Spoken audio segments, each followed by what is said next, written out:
नमस्कार दोस्तों, धर्म यात्रा भारत यूट्यूब चैनल पर आप सभी प्रिय दर्शकों का एक बार फिर से स्वागत है। आज हम बात कर रहे हैं योगिनी एकादशी की। योगिनी एकादशी कब है, जाने इसका शुभ मुहूर्त, पूजन विधि और महत्व। तो आइए जानकारी करते हैं योगिनी एकादशी की। योगिनी एकादशी आषाढ़ कृष्ण पक्ष की एकादशी को योगिनी एकादशी कहा जाता है। योगिनी एकादशी का व्रत इस बार 14 जून शुक्रवार को रखा जाएगा।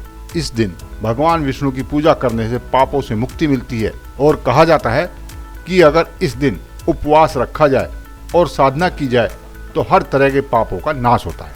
हिंदू धर्म में एकादशी का विशेष महत्व बताया गया है। हर महीने में 2 बार एकादशी आती है, एक कृष्ण पक्ष में और दूसरी शुक्ल पक्ष में। आषाढ़ माह के कृष्ण पक्ष की एकादशी तिथि को योगिनी एकादशी कहते हैं। शास्त्रों में कहा गया है कि एकादशी का व्रत करने से मोक्ष की प्राप्ति होती है और कई प्रकार के पापों का नाश भी होता है। इस बार योगिनी एकादशी बहुत खास है।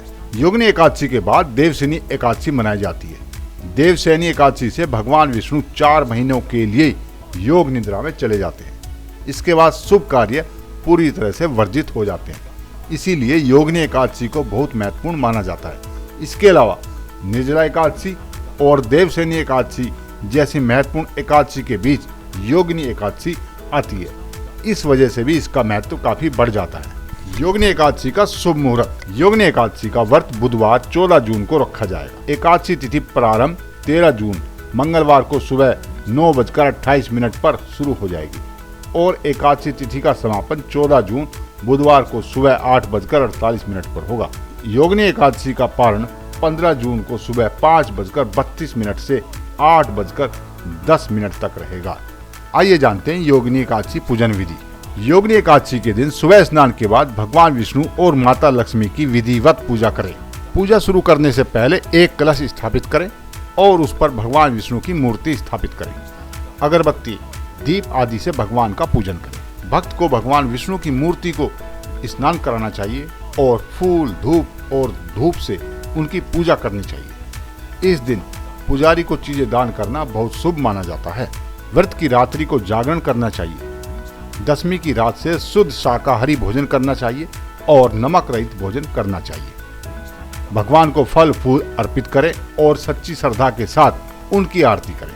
भगवान विष्णु की अनुकंपा से जहां आपके जीवन में सकारात्मक ऊर्जा का प्रवेश होगा, वहीं माता लक्ष्मी की कृपा से धन के भंडार भरेंगे और आप हर मोर्चे पर संपन्नता और सफलता पाएंगे। योगिनी एकादशी की व्रत कथा। प्राचीन काल में अलकापुरी नगर में राजा कुबेर के यहाँ हेम नामक एक माली रहता था। उसका रोजाना कार्य भगवान शंकर के पूजन के लिए मानसरोवर से फूल लाना था। एक दिन उसे अपनी पत्नी के साथ स्वच्छंद विहार करने के कारण फूल लाने में देरी हो गई। वो दरबार में विलंब से पहुंचा। इस बात से क्रोधित होकर कुबेर ने उसे कोढ़ी होने का श्राप दे दिया। श्राप के प्रभाव से हेम माली इधर उधर भटकता रहा और एक दिन देवयोग से मार्कंडे ऋषि के आश्रम में जा पहुंचा। मार्कंडे ऋषि ने अपने योग बल से उसके दुखी होने का कारण जान लिया। तब उन्होंने उसे योगिनी एकादशी का व्रत करने को कहा। व्रत के प्रभाव से हेम माली का कोढ़ समाप्त हो गया और उसे मोक्ष की प्राप्ति हुई। योगिनी एकादशी का महत्व। विधि विधान से योगिनी व्रत करने वाले व्यक्ति को 88 पुजारियों को भोजन कराने के बराबर फल प्राप्त होता है। उसे वर्तमान और पिछले जीवन के सभी पापों से मुक्ति मिलती है।